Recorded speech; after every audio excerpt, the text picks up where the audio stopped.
So in this particular video, we are going to talk about open and close tags. Now this is the basic fundamentals so that once you understand this, it's going to make more sense when you see the code itself. So basically, in order to create an HTML document, it always has to have HTML with brackets surrounding it, and then a close tag, which looks like the open tag, except for you have a slash right before the words that are inside of the bracket.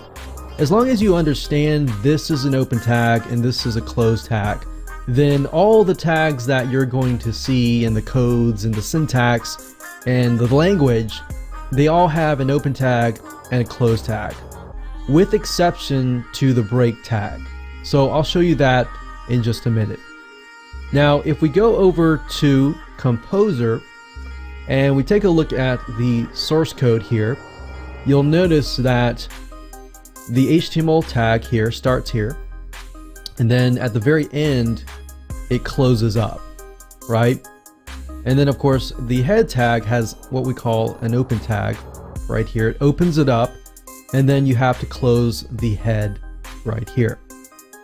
So same with the title tag. The title tag, this is opening the title, and then within here you can put the actual title. So let's say, for example, that we have a dog training blog post that talks about how to stop your puppy from biting. So you know how you go to Google and you see the titles for each website, and then of course you see a description? That is where the title is right here. You're getting a quick glimpse of how the code here gets read by the browser and then of course by Google or other search engines. So you see how this works. So we have an open tag, and then we close this sentence with the close tag for this particular word, title.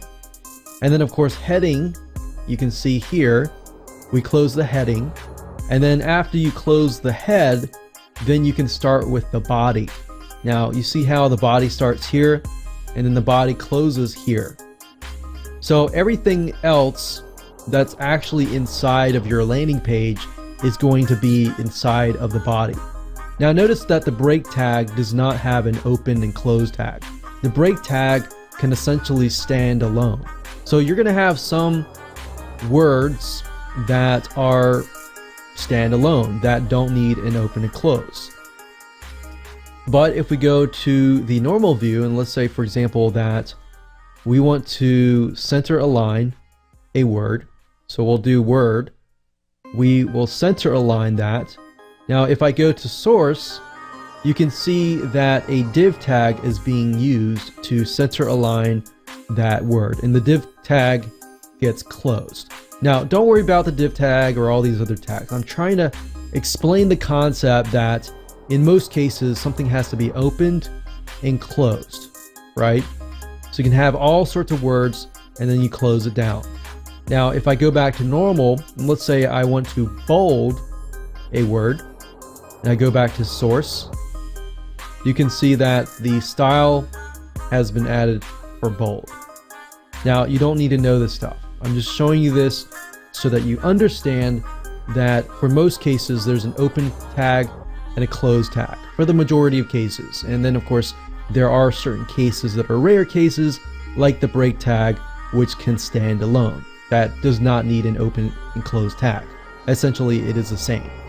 So now that you understand this concept, you can actually begin to move on to the next videos, and we'll go over the basic tags like the break tag, the hyperlink tag, and everything like that. So don't worry about understanding the tags and what they mean yet. Just understand that, we have the basic HTML tag, and then they close down. The basic head tag, and they close down. So one way to learn HTML without me even teaching you is simply by going to the normal view, doing one step at a time. So like I showed you earlier, we start from scratch. If I go down here, I click on source, I can see what has changed. So I've essentially made a lot of breaks. so spaces and enters down here. And I put the word here. I take a look at source and ask yourself what has changed. Look at the code, see what has changed, and then do the next step. Make it bold. See what has changed at that point. So that's another good way to learn HTML from scratch, by actually doing something to it that you want it to do, whether changing the color, making it bigger, changing the heading. And that's a good way to learn HTML by a step-by-step manner.